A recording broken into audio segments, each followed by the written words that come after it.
তোমাকে ভালোবাসার কথা আমার আর ইহ জনমে মুখ ফুটে বলা হবে না বানি। সেই সুযোগ আমি নিজ পাপে হারিয়েছি, কিন্তু এই নিঝুম রাতের আকাশ সাক্ষী রইল আমি একটা জানোয়ার।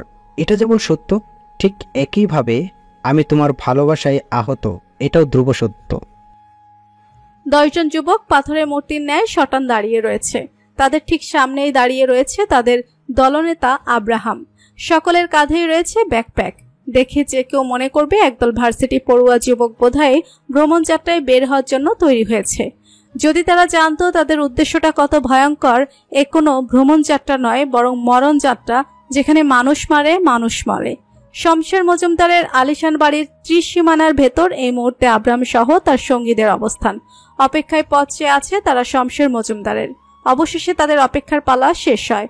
বিশাল গেট পেরিয়ে বাড়ির সীমানায় প্রবেশ করে শমশের মজুমদারের গাড়িটা।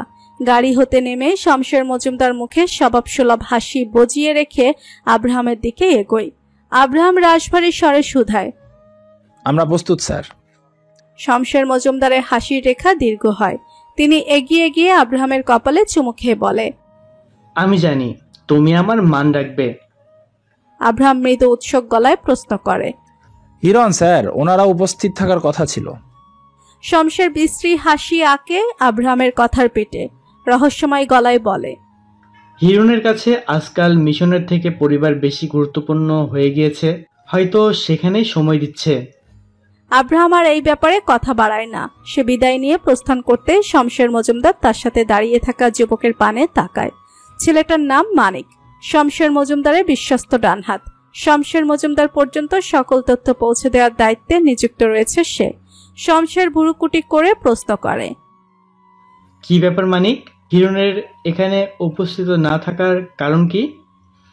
মানিক তোতা পাখির ন্যায় বুলে খুলে বসে। স্যার, আপনার আদেশ অনুযায়ী হিরণ স্যারের বাড়ির উপর যাদের নজর রাখার দায়িত্ব দেওয়া হয়েছিল তারা খবর পাঠিয়েছে। সন্ধ্যার দিকে হিরণ স্যারকে গাড়িতে করে বাড়ি থেকে বের হতে দেখা গিয়েছে। সঙ্গে ওনার স্ত্রীও ছিল। উনি নিজের স্ত্রীকে নিয়ে হাসপাতালে গিয়েছে, অসুস্থ খুব সম্ভবত। শমশের চৌধুরী বেশ ঠান্ডা গলায় শুধায়, হিরণ একের পর এক ভুল করে যাচ্ছে। ও ভুলে যাচ্ছে ওর প্রায়োরিটি কি হওয়া উচিত। আমার এত বছরের শিক্ষা ওই 2 দিনের মেয়ের মোহে ভুলতে বসেছে সে। মানিক বলে ওঠে, স্যার, ওনার করা ভুল যদি আপনার জন্য হুমকি হয়ে দাঁড়ায় তার আগেই কি ওনাকে থামানো উচিত না? শমশের মজুমদার হাঁটতে হাঁটতে উঠোনের একপাশে রাখা আরাম কেদারায় আয়েশ করে বসে। অতঃপর বলে, শোনো মানিক, আমি পরিবার ও আপনজনহীন একজন শক্তিশালী মানুষ। আমাকে দমানোর কোনো রাস্তা আমি খোলা রাখিনি। অনেকেই হয়তো মনে করে হিরণকে আমি আমার একাকিত্ব দূর করার জন্য এতিমখানা থেকে তুলে এনে নিজের ছায়া তলে রেখেছি, কিন্তু মূর্খের দলে জানে না যে শমশের মজুমদার নিজের হৃদয় কেটে সমুদ্র ফেলে দিয়েছে। যেখানে হৃদয় নেই সেখানে মায়া দয়া থাকবে কি করে? হিরণকে অ্যাডপ্ট করার একটাই কারণ, বিশ্বস্ততা। আমার এমন একজনের খুব প্রয়োজন ছিল যাকে আমি নিজের মন মতো গড়ে তুলতে পারবো। হিরণ হয়েছেও তাই। আমার আদর্শ বড় করেছি ওকে। এই একটুখানি বয়সে ওকে অস্ত্র আর মদের সাথে পরিচয় করিয়েছি। আমার মদের ব্যবসা সম্পূর্ণ হালখাতা সামলানো শিখিয়েছে ওইটুকু বয়সে। একটা সময় ও আমাকে ছাড়িয়ে যায়, আমার ব্যবসা ছেড়ে নিজের আলাদা ব্যবসা প্রতিষ্ঠান করে। শালা মদ ছেড়ে অস্ত্রের ব্যবসা শুরু করে। অস্ত্রের নেশায় এতটাই ডুবে গিয়েছে যে ও লেলিহানা শিখার ন্যায় অপ্রতিরোধ্য হয়ে ওঠে। পোষ্য কুকুর নিজের মালিকের প্রতি যতটা অনুগত থাকে ও ঠিক ততটাই অনুগত ছিল। কিন্তু আজকাল কুকুরটা নিজের মালিকের দিকেই সুযোগ পেলে ঘেউ ঘেউ করার সাহস দেখাচ্ছে, যার একমাত্র কারণ ওই নারী আর শিশু। ও হয়তো ভাবছে মালিকের দিকে ঘেউ ঘেউ করে ও খুব বীর বাহাদুর হয়ে গিয়েছে, কিন্তু বুঝতে পারছে না যে ওই নারী আর শিশুর কারণে ও ধীরে ধীরে দুর্বল হয়ে পড়ছে। এই দুর্বলতাই ওকে আপনা আপনি শেষ করে দিবে। আপাতত আমার ওকে নিজের মিশনের জন্য প্রয়োজন মিটে গেলে ওই কুত্তার বাচ্চাকে নিজের অকাট মনে করিয়ে দিব। শমশের মজুমদারের কথার পিঠে আর কোনো টু শব্দ করে না মানিক। মনে মনে সে পৈশাচিক আনন্দ অনুভব করে। বেশ হবে ওই জানোয়ারটা শায়েস্তা হলে। একবার হিরণকে সরাতে পারলে শমশের মজুমদারের সব থেকে কাছের মানুষ হিসেবে মানিক হিরণের জায়গা দখল করবে। যেই ক্ষমতার এত আত্মগরিমা, ওই জানোয়ারের সেই ক্ষমতা মানিকের আওতায় থাকবে তখন। আর্মিদের থাকার জন্য রয়েছে মেসের ব্যবস্থা। সেই মাসেই একই রুম শেয়ার করে থাকে সাইফ এবং সাদাত। রাতের খাবার সেরে সবেমাত্র রুমে ফিরল তারা। সাদাত বিনা বাক্যে ব্যয়ে নিজের সিঙ্গেল বেডটায় ঘায়েলিয়ে দিয়ে একপাশ ফিরে শুয়ে পড়ে। দূর হতে দেখে যে কেউ মনে করবে সে গভীর ঘুমে আচ্ছন্ন, কিন্তু সাদাতের চোখে এখনো ঘুম নামেনি। মধ্যবিত্ত পরিবারের ছেলেদের চোখে সহজে ঘুম নামেও না। সারাদিনের পরিশ্রম শেষে রাত্রিবেলায় যখন বালিশে মাথা গুজে, তখন তাদের মাথায় কিলবিল করে পারিবারিক বিভিন্ন চিন্তা। সাদাতের ক্ষেত্রে সেই চিন্তার পরিমাণ একটু বেশি। এই মিশনে আসার পূর্বেই তার বাবা মারা গিয়েছে। সাদাত তখন অন্য মিশনের কারণে ফিল্ডে ছিল 1 সপ্তাহ। তার বাবার মৃত্যুর খবরটা সে পায় ঠিক 2 দিন পরে। ততক্ষণে দাফন কাজ শেষ। একমাত্র ছেলে হয়েও নিজের বাবার জানাজা পড়ার সুযোগটুকু তার ভাগ্যে জুটেনি। সেই আফসোস এখনো ভিতরে ভিতরে সাদাতকে কুড়ে খায়। সঙ্গে রয়েছে নিজের মা, তার ছোট বোন দুটো চিন্তা। চট্টগ্রাম হতে অদূরে খুলনা জেলায় যাদের অবস্থান। একা 3টা মেয়ে মানুষকে আল্লাহ ছাড়া আর কারো আমানতে রেখে আসতে পারেনি সাদাত। মানুষরূপী জানোয়ার ভর্তি দেশে মা, বোন, স্ত্রী কিংবা কন্যা সন্তানকে একা রেখে তাদের নিরাপত্তার আশঙ্কায় এমন বহু সাদাতই নির্ঘুম রাত পার করে। ঠিক তার পাশে 3 হাত দূরে থাকা অপর সিঙ্গেল বেডটায় সোজা হয়ে সিলিংয়ের পানে চেয়ে রয়েছে সাইফ। খাওয়ার পরে খানিকের আড্ডায় আজ সকলে নিজের পরিবার নিয়ে গল্প করছিল। কি মিষ্টি খুনসুটিময় সেই গল্পগুলো! কত কত চরিত্র রয়েছে সেই গল্পগুলোতে। মা বাবা, ভাই বোন, দাদা দাদি, নানা নানি, চাচা চাচি ইত্যাদি। সাইফ কেবল হাসি মুখে সবার গল্পগুলো শুনে যাচ্ছিল।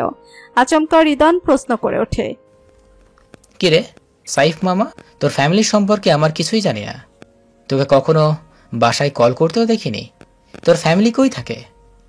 চাটাইগা নাকি? সাইফ তখন খুব স্বাভাবিক ভঙ্গিতে হেসে জবাব দেয়, আসছি একা, জামু একা। তার কথার ভাবার্থ বুঝতে না পেরে ফারদিন প্রশ্ন করে, মানে? সাইফ তখন মৃদু বিরক্তি দেখিয়ে বলে, মানে আমার বাপ মা, ভাই বোন, আত্মীয় স্বজন এসব কিচ্ছু নাই। I have only me. কথাটা বলেই সাইফ সবার বিস্মিত মুখশ্রী দেখে ফিক করে হেসে দিয়ে বলে, ও সরি, তোগোর মতন 3টা ছাগল আর আরো 3টা পাগলও আছে আমার জীবনে। সাইফের সেই কথার পরে কেন জানি আড্ডা নিজের প্রাণ হারায়। সবকটা মুখ কেমন যেন আধারে তলিয়ে যায়। সবারই হয়তো মনে মনে সাইফের জন্য মায়া লাগছিল, কিন্তু এই মায়াটা তো সাইফ কখনো চায়নি। সে তো বেশ আছে নিজের এই একা জীবনে। কোনো ঝামেলা নেই, কোনো ঝঞ্ঝাট নেই, না আছে কোনো মাথা ব্যথা। পরিবার থাকা কি আসলেই গুরুত্বপূর্ণ? কই, সাইফ তো দিব্যি পরিবার পরিজনহীন জীবন কাটিয়ে দিচ্ছে। কখনো কোনো অভিযোগ তার মনে উকি দেয়নি। আপন ভাবনায় বুধ থেকেই সাইফ মনে মনে নিজের সিঙ্গেল বেডটার উদ্দেশ্যে বলে, দেখ শালা, তুই আর আমি সিঙ্গেলই ভালা। রাতে ঘুমানোর আগে নার্স এসেছে নিশার পায়ের ব্যান্ডেজ বদলে দিতে। বিছানায় হেলান দিয়ে বসে থাকা নিশা একবার পাশ ফিরে 3 সিটের সোফাটার দিকে তাকায়। নাইমার কেবলমাত্র চোখ লেগে এসেছে। সারাদিন তিনি এক পায়ে দাঁড়িয়ে নিশার দিকে খেয়াল রাখেন। মায়ের ক্লান্ত দেহটাকে খানিকের আরাম হতে ডেকে তুলতে মন চায় না নিশার। সে চুপচাপ বসে রয় নিজের মতো। নার্স তার গাউনটা হাঁটুর উপর তুলতেই সাদা ব্যান্ডেজে মোড়ানো পা উন্মুক্ত হয়। নিশার বুক ভয়ে ডিপ ডিপ করছে। এই কয়দিন ড্রেসিং চেঞ্জ করার সময় নাইমাই পাশে দাঁড়িয়ে সবটা খেয়াল রেখেছে। নিশা ভয়ে চোখ বুজে রেখেছিল। এখন পর্যন্ত সে একবারও নিজের পায়ের সেলাইয়ের জায়গাটা দেখেনি, কিন্তু আজ ঠিক করেছে সে নিজে তাকিয়ে থেকে জায়গাটা দেখবে। যে ক্ষত আর ডাক্তার সারা জীবন বয়ে বেড়াতে হবে, তার মুখোমুখি হতে না জানলে জীবনটা পার করা খুব কষ্টসাধ্য হয়ে দাঁড়াবে তার জন্য। সাদা ব্যান্ডেজের কাপড় সরে যেতেই একটা বিভৎস দৃশ্য দেখে নিশা। সেই দৃশ্যের ভার তার মস্তিষ্ক সইতে পারে না। আচমকা চিৎকার করে উঠে সে। দুহাতে নিজের মুখ ঢেকে ফেলে সে। চোখ জোড়া দৃঢ় করে বুঝে রয়। তার চিৎকারে ইতোমধ্যে নাইমার ঘুম ভেঙে গিয়েছে। জুলফিকারও কেবল মেয়েকে দেখার জন্য হেডকোয়ার্টার হতে সরাসরি হসপিটালে এসেছিল, কিন্তু নিশার কেবিনের দরজার কাছাকাছি আসতেই চিৎকারের শব্দ শুনতে পেয়ে সে তড়িঘড়ি করে কেবিনে প্রবেশ করে। দ্রুত মেয়ের কাছে এগিয়ে গিয়ে প্রশ্ন করে কি হয়েছে। নাইমাও একই প্রশ্ন করছিল মেয়েকে বুকে জড়িয়ে নিয়ে। নিশা কাঁদতে কাঁদতে বলে, আম্মু, আমার পা দেখতে অনেক বিশ্রী হয়ে গিয়েছে। কি বাজে কালো দাগ, অনেক বাজে দেখতে আম্মু।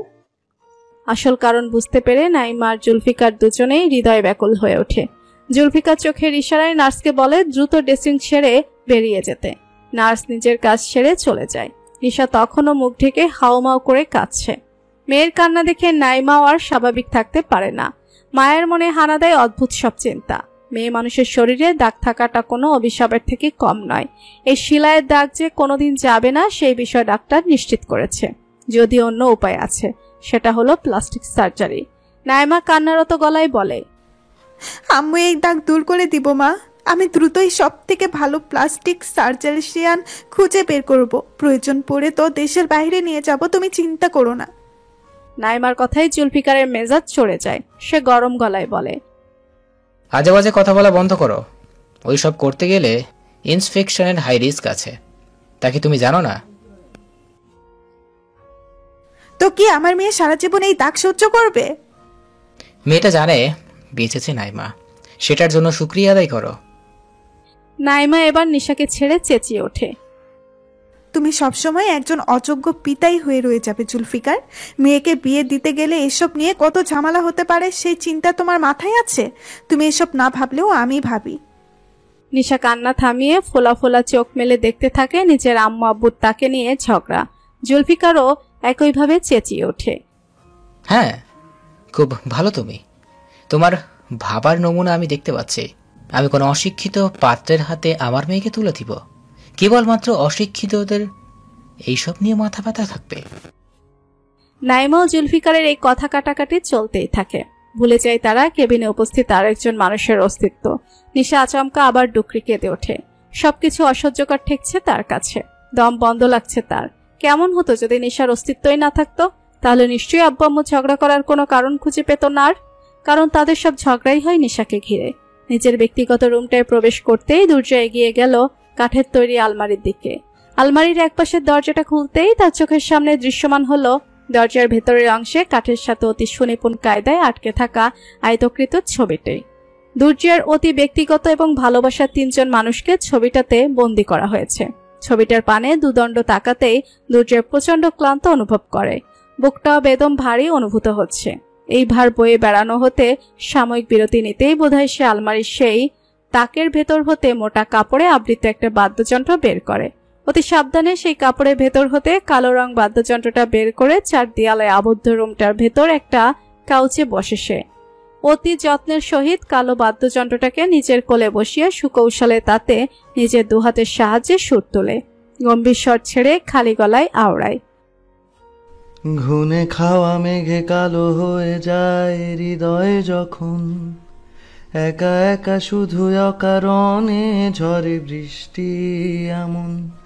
আজও তাই অবাক রঙে কে যাই, সাদা কালো রং মাখা ফানুষের মুহূর্ত রাঙাই। ভীষণ কালো মেঘ পুরে ছাই আবেগে আজও তাই, অবাক জোছনায় পোড়া চোখ তবুও সাজাই। এই সন্ধ্যায় 2 চোখ সাগরে বুকের পাজরে ভেসে যায়। অবাক জোছনায় লুকিয়ে রেখেছি ভেজা চোখ, দেখাইনি তোমায়। এই অবেলায় তোমারই আকাশে নীরব আপোষে ভেসে যায়। রইস দিলদার ধরা পড়েছে বেশ কিছুদিন হলো, অথচ তার মুখ দিয়ে একটা কোনো তথ্য বের করতে সক্ষম হলো না সামরিক বাহিনী। এমন কোনো টর্চার বাকি নেই যা করা হয়নি তার উপর। তবুও শয়তানটা মুখ ফুসকে একটা শব্দ উচ্চারণ করেনি। উল্টো প্রতিবারই শয়তানদের মতো বিশ্রী ভঙ্গিতে হেসে বলে ওঠে, আবার শুরু হবে ধ্বংসলীলা। সামরিক বাহিনীর তখন দিশেহারা অবস্থা। তাদের রাতের ঘুম হারাম হয়ে গিয়েছে। আরেকটা ধ্বংসযজ্ঞ যে অতি সন্নিকটে তা সকলেই আজ করতে পারছে, কিন্তু তারা চাইলে এই বিষয়টা এলান করে সাধারণ মানুষদের জানাতে পারছে না। উপর মহল হতে সেই অনুমতি তাদের মিলেনি। মিলবেই বা কি করে? পুরো ঘটনা না জেনে এমন তথ্য ঘোষণা করলে সাধারণ জনগণ আতঙ্কিত হয়ে পড়বে, শয়তানের দল সতর্ক হয়ে পড়বে, আরো বহু অনিশ্চিত আশঙ্কা রয়েছে। 1,48,466 কিলোমিটার আয়তনের এই দেশে রয়েছে মোট 64টি জেলা। যে কোনো জেলায় ঘটতে পারে সেই ধ্বংসযজ্ঞ। সম্পূর্ণ সামরিক বাহিনী নিজ নিজ অবস্থানে প্রতিকূল অবস্থা মোকাবেলার জন্য প্রস্তুত। নিজেদের জীবন দিবে, তবুও সিভিলিয়ানদের নিরাপত্তাই তাদের সর্বোচ্চ প্রায়োরিটি। সারারাত জ্বরে তরপানো বাণীর পুরোপুরি সম্বিত ফিরে পরদিন বিকালবেলা। কেবিনের জানালা ভেদ করে প্রবেশ করা বিকালের নরম আলোয় সে দেখতে পায় একজন নার্স অদূরে দাঁড়িয়ে একটা টেবিলের উপর ফাইলে কিছু একটা লিখছে। বাণীকে নড়ে চড়ে উঠতে দেখে সে দ্রুত বাহিরে চলে যায়। বাণী অদ্ভুত দৃষ্টি মেলে চারিদিকটা একবার দেখে বোঝার চেষ্টা করে সে এখানে কি করছে। মুহূর্তেই তার মনে পড়ে যায় গত পরশু রাতে সেই বিভৎসকর ঘটনা। মনে মনে ছক কষে সবটা মেলাতেই বাণী বুঝতে পারে তার এই হসপিটালে আসার কারণ কি। ডক্টর হুমায়রা তড়িঘড়ি করে কেবিনে প্রবেশ করে বাণীকে দেখে হাস্যোজ্জ্বল মুখে বলে ওঠে, বাণী, আমাকে চিনতে পারছো? কেমন আছো এখন? ডক্টর হুমায়রার মুখপানে তাকাতেই বাণীর মনে পড়ে যায় 2018 সালের 20 মে মাসের ঘটনা। বন্নি যেদিন পৃথিবীতে এসেছিল, বাণী তখন হাড় ভাঙা মরণ যন্ত্রণায় তড়পাচ্ছে।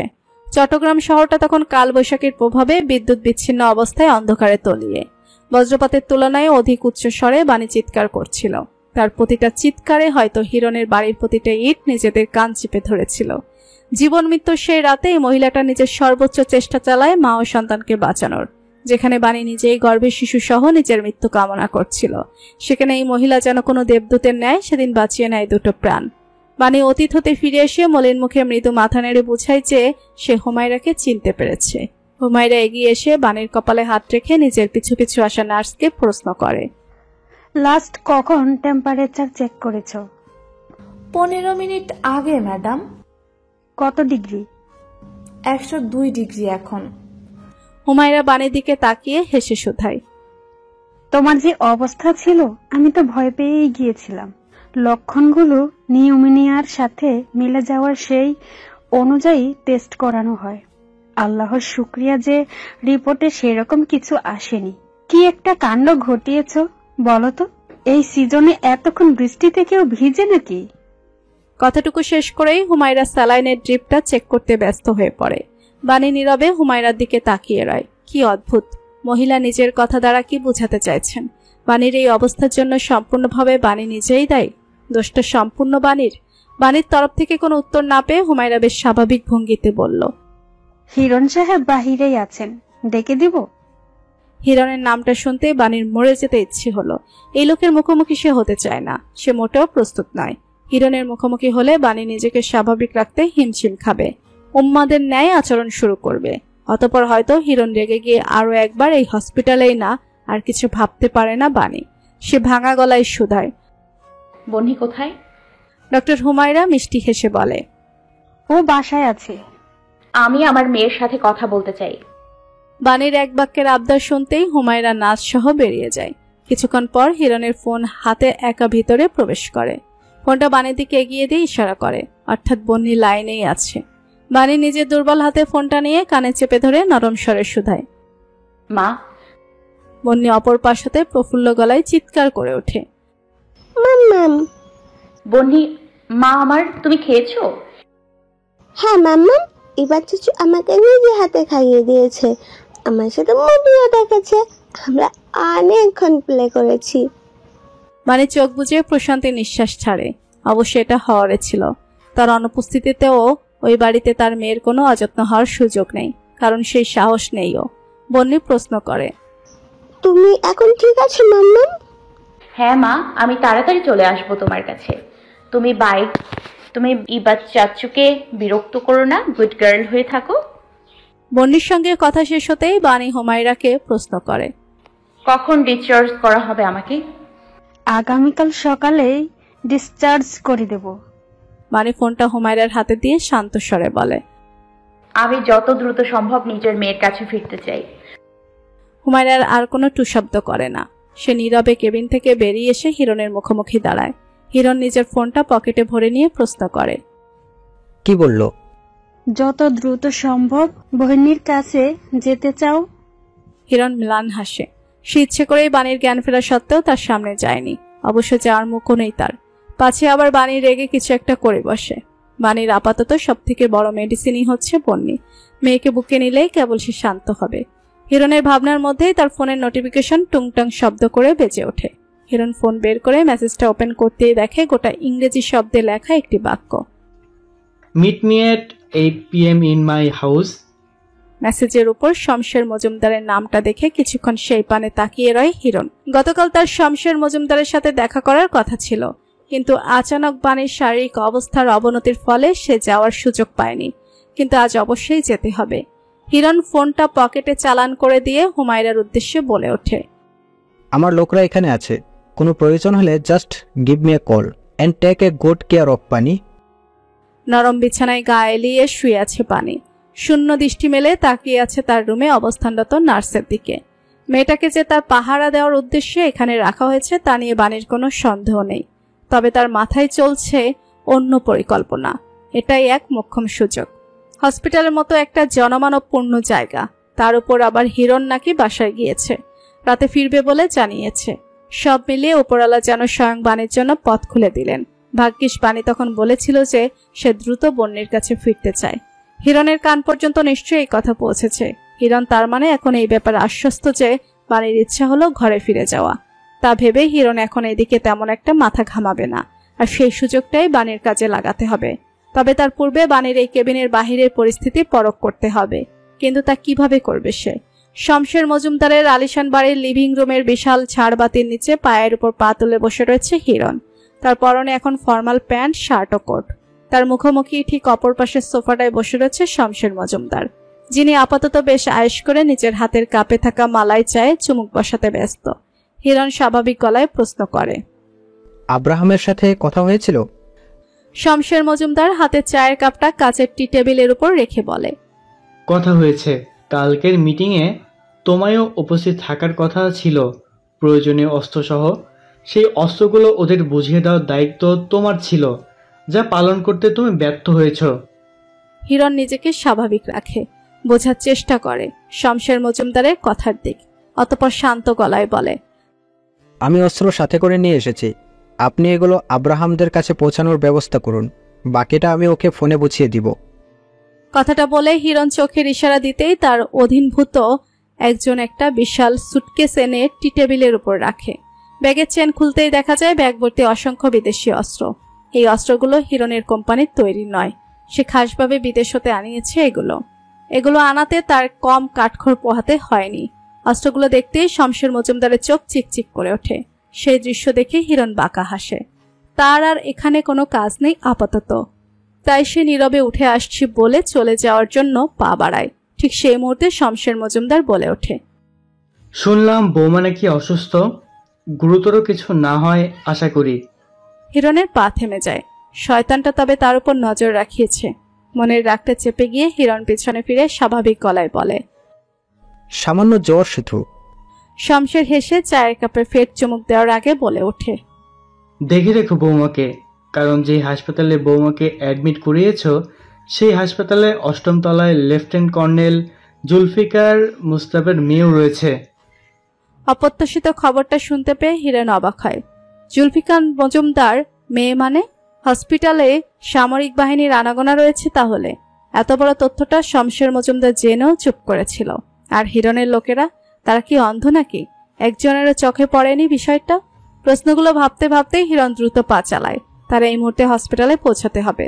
ভেবেছিল আজকে রাতটা বাণীকে হসপিটালে রাখবে, কিন্তু না, আর সম্ভব নয়।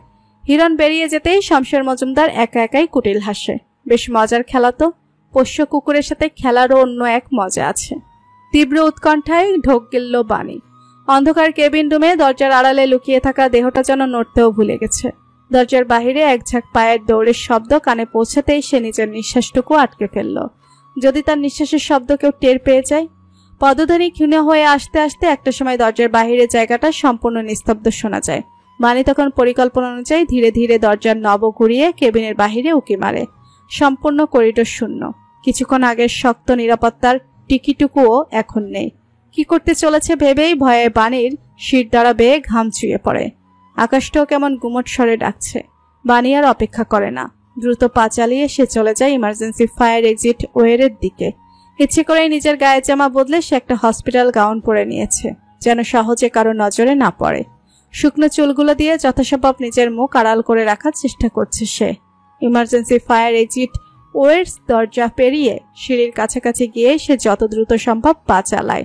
13 তলা হতে নামাটা যদিও বাণীর মতো হালকা দেহের মানুষের জন্য তেমন একটা কষ্টসাধ্য ব্যাপার না, কিন্তু বাদ সেদে দাঁড়িয়েছে তার শরীরের দুর্বলতা।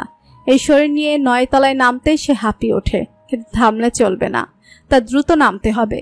হিরণের লোকেরা প্রধান স্টোরওয়ে এবং লিফটগুলো খুঁজে বাণীকে না পেলে নিশ্চয়ই সিঁড়িপথ এসে খুঁজবে।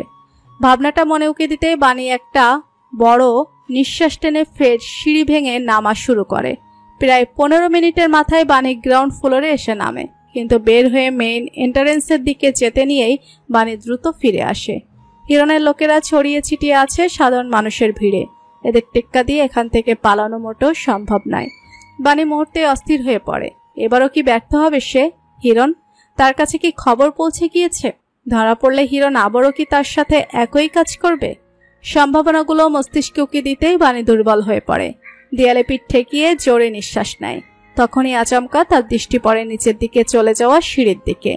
নিচে বেসমেন্টে আবার কি আছে? বের হওয়ার কি কোনো রাস্তা রয়েছে? প্রশ্নটা মনে উকি দিতেই বাণী দ্রুত সোজা হয়ে দাঁড়ায়। সিঁড়ি ভেঙে বেসমেন্টে নামতেই সে দেখে নীরব বিশাল এরিয়া জুড়ে রয়েছে গাড়ি পার্কিং এর ব্যবস্থা। বাণী চারিদিকটা একবার পরখ করে। সিসিটিভি ক্যামেরার আওতায় রয়েছে এই বেসমেন্টটা। বাণী আরো একবার চারিদিকে তাকায়। অদূরে সে একটি কালো রঙের জিপ গাড়ি দেখতে পাচ্ছে। গাড়িটা যে পজিশনে রাখা সেই পজিশনে সিসিটিভিতে কেবল গাড়ির সামনের অংশ দেখা যাচ্ছে, অর্থাৎ গাড়ির পেছনের নাম্বার প্লেট দেখার কোনো সুযোগ নেই। বাণী আর অপেক্ষা করে না, সে আরো একবার ভালো করে নিজের চুলগুলো যত সম্ভব মুখের সামনে ফেলে চেহারাটা আড়াল করে ফেলে নিজের অতঃপর খুব স্বাভাবিক ভঙ্গিতে এগিয়ে যায় সেই গাড়ির পেছনের দিকে। দ্রুততার সহিত সবার আগে সে টেনে হিস্ট্রে গাড়ির নাম্বার প্লেটটা খুলে নিজের হাতে নিয়ে নেয়। অতঃপর গাড়ির রিয়ার বোনাট খোলার চেষ্টা করে সে, কিন্তু আফসোস গাড়ির লক থাকায় বোনাট খোলার চেষ্টা ব্যর্থ হয়। বাণী আরো কয়েকবার চেষ্টা করতে নিলেই তখনই কারো পদধ্বনির শব্দ ভেসে আসে। বাণী ভয়ের সঙ্গে সঙ্গে মাথা নত করে গাড়ির পেছনে লুকিয়ে পড়ে। পদধ্বনি ধীরে ধীরে একদিকেই এগিয়ে আসছে। বাণীর বুক তখন ঢিপ ঢিপ করে লাফাচ্ছে। হিরণের লোকেরা না তো? গভীর করে নিঃশ্বাস নিয়ে বাণী যখন আত্মসমর্পণের জন্য প্রস্তুত, ঠিক সেই মুহূর্তে সামনে থেকে গাড়ির দরজা খোলার শব্দ হয়। বাণী চকিতে উকি মারে আড়াল হতে, কিন্তু গাড়ির মালিক ততক্ষণে ড্রাইভিং সিটে উঠে বসেছে। বাণীর চোখ জোড়া চিকচিক করে ওঠে। সে মনে মনে আল্লাহর দরবারে লাখ কোটি শুকরিয়া জানিয়ে অতি সাবধান এবং নিঃশব্দে গাড়ির রিয়ার বোনাট খুলে ভেতরে উঠে বসে। সঙ্গে করে সে নাম্বার প্লেট নিতেও ভুলে না সে। বোনাটের দরজাটা লাগিয়েই বাণী মনে মনে গাড়ির মালিককে অসংখ্য ধন্যবাদ জানায়। নিশ্চয়ই আল্লাহ এই মানুষকে পাঠিয়েছে তার সাহায্যের জন্য। মুক্ত পাখির চোখ বেয়ে গড়িয়ে পড়ে আনন্দ অশ্রু। প্রতিমধ্যে অবাধ্য আকাশ হতে টুপটুপ করে বৃষ্টির বর্ষণ শুরু হয়। কালো শার্ট পরিহিত পুরুষ গাড়ির স্টিয়ারিং এ হাতটা নিবদ্ধ রেখে একবার জানালা ভেদ করে আকাশপানে তাকায়। চট্টগ্রামের বৃষ্টি এরকমই হয়, কোনো আগাম বার্তা ছাড়া অসময়ের মেহমানের ন্যায় হুটহাট হাজির হয়। আকাশপান হতে দৃষ্টি ফিরিয়ে নিয়ে ফের পথে দৃষ্টি স্থির করে সেই চোখ জোড়া। আচমকা নিস্তব্ধ গাড়ির ভেতর শোনা যায় অদ্ভুত এক শব্দ। মুহূর্তে প্রশস্ত হাইওয়ের মাঝে থেমে যায় কালো জিপটি। গাড়ির মালিক বিস্ময় ভরা দৃষ্টি মেলে লুকিং মিরর দিকে গাড়ির পেছনের দিকে তাকায় না। কেউ নেই। তবে কি সে ভুল শুনল? কোনো সম্ভাবনাই নেই। গাড়ির মালিক বেশ সচেতন। সে অতি সাবধানে তার পাশের ফ্রন্ট সিটে থাকা কালো রঙা রেইনকোটটা গায়ে জড়িয়ে নেয়। অতঃপর সামান্য ঝুঁকে প্যান্ট সামান্য উঁচু করে পায়ের মোজার কাছে জায়গাটা হতে একটা কালো রঙা রিভলভার বের করে সে বিনা শব্দ ব্যয়ে বৃষ্টি মাথায় নিয়েই গাড়ি হতে নেমে ধীরে ধীরে গাড়ির পেছনের দিকে এগিয়ে যায় সে। গাড়ির পেছন দিকটা এসে দাঁড়াতেই তার ভুরু যুগল কুঁচকে আসে। তার গাড়ির পরিচয়পত্র অর্থাৎ তথাকথিত আইডি কার্ড কোথায়? প্রশ্নটা মনে উকি দিতে সে এক মুহূর্ত অপেক্ষা না করে গাড়ির রেয়ার বোনটা তুলে সঙ্গে সঙ্গে সে বিস্ময়ে কিংকর্তব্য বিমূঢ় হয়ে যায়। রেয়ার বোনটার ভেতর আশ্রয় নেওয়া একজোড়া চোখও তাকে দেখে চমকে ওঠে, কিন্তু সে চমকানো বেশিক্ষণ স্থায়ী হয় না। তার পূর্বেই সে মাথা নত করে চিকন স্বরে ফের উচ্চারণ করে, 40 মিনিটের পথ আধ ঘন্টায় পাড়ি দিয়ে হসপিটালে এসে পৌঁছায় হিরণ। ভীষণ অস্থিরতা কাজ করছে তার ভেতর। গাড়ি হতে নামার পূর্বে মুখে সতর্কতার সহিত মাস্কটা পরে নেয় সে। অতঃপর বেশ স্বাভাবিক ভঙ্গিতে এগিয়ে যায় হসপিটালের ভিতরের দিকে। কিন্তু হসপিটালের ভেতর প্রবেশ করতে সে অবাক হয়। ইবাদ ও এই মুহূর্তে হসপিটালে কি করছে? ওর তো বাসায় থাকার কথা। মনের প্রশ্ন চেপে গিয়ে নীরবে ইবাদের দিকে এগোয় সে। হিরণকে এগোতে দেখে ইবাদ ভীত হয়ে পড়ে। স্যার নিশ্চয়ই সবার আগে প্রশ্ন করবে সে ইবাদ এখানে কি করছে। তখন ইবাদ কি জবাব দিবে? যে এই আহাম্মকের দলের নাকের নিচ দিয়ে ম্যাডাম পালিয়ে গিয়েছে, আর আহাম্মকের দল সেই খবর জানিয়ে ইবাদকে এখানে ডেকে এনেছে। ইবাদের ভাবনার ভিড়ের মধ্যে হিরণ তার সামনে এসে দাঁড়ায়। স্বাভাবিক ভঙ্গিতে নিচু গলায় প্রশ্ন করে, তুমি এখানে কি করছো? বনিকে রেখে কোথাও যেতে নিষেধ করিনি তোমায়? ইবাদ কিছু বলতে নিবে তার পূর্বেই হিরণ লিফটের দিকে এগিয়ে যেতে যেতে বলে ওঠে, এখানে আর কথা বলতে হবে না, ওপরে চলো, সেখানে গিয়ে কথা হবে। ইবাদ নীরবে হিরণের পিছু পিছু পা চালায়। উপরে গিয়ে স্যারকে বিষয়টা জানানোই উত্তম মনে করে সে। এখানে জানালে যদি কোনো রকম রিয়াক্ট করে বসে উনি। থমথমে একটা মুখ, অতি শান্ত ভঙ্গিতে গাড়ি চালাতে ব্যস্ত। তার ঠিক পাশের সিটে বসে থাকা মানবী ভীত দৃষ্টি নত করে বসে রয়েছে। পরনের হসপিটাল গাউনটা এখন হাঁটুর নিচ সমান রেইনকোটের আবরণে আর দেখা যাচ্ছে না। মনে তার অসংখ্য সংশয়। এ কেমন অদ্ভুত কাকতালীয় ঘটনা। পুরো চট্টগ্রাম শহরে কি গাড়ির অভাব যে প্রতিবারই তার ঘুরে ফিরে দুর্জয়ের গাড়িতে উঠতে হয়? এই কালো জিপের সাথে কি অদ্ভুত এক ম্যাগনেটিক সম্পর্কে বাধা পড়ল সে? হঠাৎ কানে ব্রেক কষার তীব্র শব্দ হলো। সামনের দিকে কিছুটা ঝুঁকে পড়েও সিটবেল্টের কারণে ফের সোজা হয়ে যায় বাণী। ভীত দৃষ্টি তুলে গাড়ির কাজ ভেদ করে সামনে তাকাতে সে একটা ঢোক গেলে। সে হাইওয়ের তুলনায়ও শুনশান জায়গায় এনে গাড়িটা থামিয়েছে দুর্জয়। কারণ কি? উদ্দেশ্য কি? প্রশ্নগুলো মনে উকি দিতেই নীরব গাড়ির ভেতর গম্ভীর স্বরটা প্রশ্ন ছুড়ে,